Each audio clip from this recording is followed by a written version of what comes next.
আজকের রেসিপি সর্ষে দিয়ে বাটা মাছ বা বাটা মাছের ঝাল, যেটা খুবই সিম্পল পদ্ধতিতে অত্যন্ত টেস্টিভাবে তৈরি করা হয়েছে।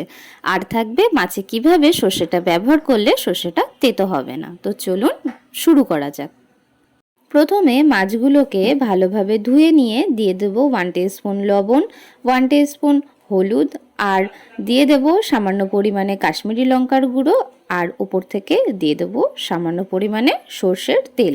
এই তেলটা ব্যবহার করলে মশলাটা সমস্তটা ভালোভাবে মাছের সাথে মিশে যাবে। এবার সব কিছুকে আমরা ভালোভাবে মাখিয়ে নেব আর রেখে দেব 10 মিনিটের জন্য। এবার আমাদের একটা পেস্ট বানিয়ে নিতে হবে। তার জন্য আমি এখানে নিয়ে নিয়েছি 8 থেকে 10টা কাঁচা লঙ্কা, 2 চামচ পোস্ত, 2 চামচ সাদা কালো সর্ষে, আর একটা মিডিয়াম সাইজের টমেটো। এবার আমরা এটাকে একটা পেস্ট বানিয়ে নেব। আর হ্যাঁ, আমি কিন্তু এখানে পোস্ত আর টমেটোটাকে আলাদাভাবে বেটে নিয়েছি, আর কাঁচা লঙ্কা আর সাদা কালো সর্ষেটাকে একসাথে পেস্ট করেছি। এই সর্ষে কাঁচা লঙ্কার পেস্টটাতে আমরা দিয়ে দেব সামান্য পরিমাণে জল, যাতে পেস্টটা একটু পাতলা হয়ে যায়। এবার অন্য একটি পাত্রে একটি ছাঁকনির সাহায্যে আমরা এটাকে ভালোভাবে ছেঁকে নেব। জলটা দিলে আমাদের পেস্টটা একটু পাতলা হয়ে যাবে, তার দরুন এটাকে ছাঁকতে আমাদের সুবিধা হবে।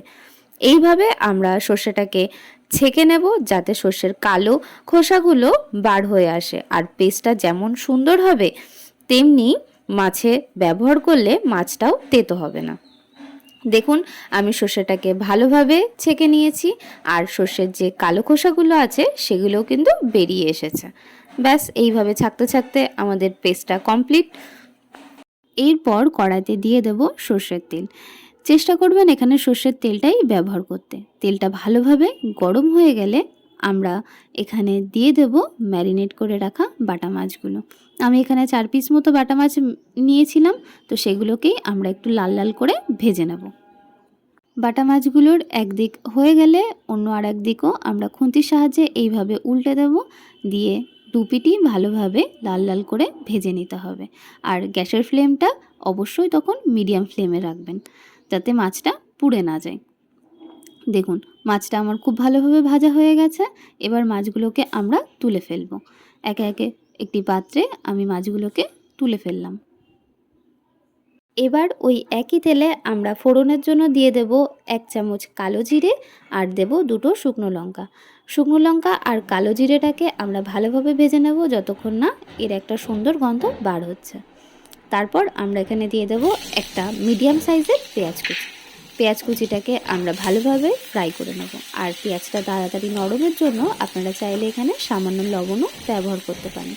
পেঁয়াজটাকে আমরা ভালোভাবে ফ্রাই করে নেব যতক্ষণ না পেঁয়াজটার কালার চেঞ্জ হচ্ছে।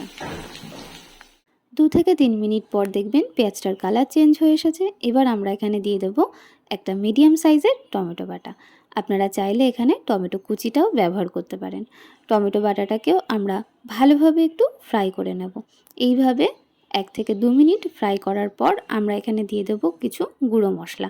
এখানে আমি দিয়ে দিলাম 1 চামচ হলুদ গুঁড়ো, আর দিয়ে দেব আমাদের স্বাদ অনুসারে লবণ, আর এখানে দিয়ে দিতে হবে 1 চামচ জিরে গুঁড়ো, 1 চামচ ধনিয়া গুঁড়ো, আর ঝালের জন্য দিয়ে দেব 1 চামচ শুকনো লঙ্কার গুঁড়ো।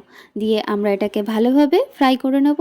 এইভাবে 1 থেকে 2 মিনিট ফ্রাই করার পর দিয়ে দেব সামান্য পরিমাণে জল, যাতে মশলাটা খুব ভালোভাবে মিশে যায়। জলটা দিয়ে আমরা মশলাটাকে ভালোভাবে কষিয়ে নেব। এইভাবে আমরা 3 থেকে 4 মিনিট মতো মশলাটাকে কষিয়ে নিতে হবে। এরপর যখনই মশলাটা থেকে একটা সুন্দর তেল ছেড়ে দেবে, তখন আমরা দিয়ে দেব এখানে 1 বাটি জল। জলটা দিয়ে আমরা ভালোভাবে এটাকে মিশিয়ে নেব, আর ঢাকা দিয়ে রেখে দেব 5 মিনিটের জন্য। 5 মিনিট পর ঢাকনা খুলে দেখুন জলটা ভালোভাবে ফুটে এসেছে। এরপর আমরা এখানে দিয়ে দেব ভেজে রাখা মাছগুলোকে আমি একে একে দিয়ে দিচ্ছি, আর তার সাথেই আমরা এখানে দিয়ে দেব সর্ষে আর কাঁচা লঙ্কার যে মিহি পেস্টটা বানিয়েছিলাম সেটা দিয়ে দেব, আর দিয়ে দেব পোস্ত বাটা। দিয়ে ভালোভাবে মাছকে এপিট ওপিট উল্টে পাল্টে দেব, আর গ্যাসের ফ্লেমটা মিডিয়ামে রেখে 10 থেকে 15 মিনিট আমরা এটাকে ঢাকা দিয়ে ভালোভাবে ফুটিয়ে নেব। 10 মিনিট পর ঢাকনাটা খুলে দেখুন আমার মাছের ঝালটা কিন্তু অলমোস্ট রেডি হয়ে এসেছে, আর জলটাও কিন্তু অনেকটা শুকিয়ে এসেছে। এবার আমরা এখানে দিয়ে দেব কিছু কাঁচা লঙ্কা। আমি এখানে কাঁচা লঙ্কাকে মাঝখান থেকে চিড়ে ব্যবহার করেছি, যাতে এর একটা সুন্দর গন্ধ আর ফ্লেভার আসে। আর দিয়ে দেবো কিছু ধনেপাতা কুচি। ধনেপাতা কুচিটা যদি না থাকে তাহলে আপনারা এটা স্কিপও করে দিতে পারেন। এবার মাছটাকে ভালোভাবে আমরা এপিট ওপিট উল্টে পাল্টে দিয়ে আবারও ঢাকা দিয়ে 5 মিনিট মতো লো ফ্লেমে এটাকে আমরা ফুটিয়ে নেব। 5 মিনিট পর ঢাকনাটা খুলে দেখুন আমার মাছের ঝালটা পুরোপুরিভাবে কমপ্লিট হয়ে এসেছে। আর হ্যাঁ, এখানে কিন্তু অবশ্যই আপনারা আপনাদের মতো ঝোলটাকে কম বা বেশি করে নিতে পারেন। ব্যাস, আমার রান্নাটা পুরোপুরিভাবে কমপ্লিট। এবার গ্যাসের ফ্লেমটা অফ করে দিয়ে ওপর থেকে দিয়ে দেবো সামান্য পরিমাণে সর্ষের তেল। এই সর্ষের তেলটা ব্যবহার করলে মাছের টেস্টটা আরও বাড়িয়ে তুলবে। এবার ঢাকা দিয়ে আমরা 5 মিনিট মতো স্ট্যান্ডিং টাইমে রেখে দেবো, যাতে সর্ষের তেলের ফ্লেভারটা মাছের সাথে খুব ভালোভাবে মিশে যায়। 5 মিনিট পর ঢাকনাটা খুলে দেখুন মাছটা দেখতে কতটা লোভনীয় দেখাচ্ছে। ব্যাস, এবার একটি পাত্রে ঢেলে ফেলুন আর গরম গরম ভাতের সাথে খেয়ে দেখুন। অবশ্যই আপনাদের এই মাছের ঝালটা ভালো লেগে থাকবে। আর আমার এই ভিডিওটা যদি আপনাদের ভালো লেগে থাকে তাহলে অবশ্যই আমার চ্যানেলটিকে লাইক, কমেন্ট, সাবস্ক্রাইব করতে ভুলবেন না।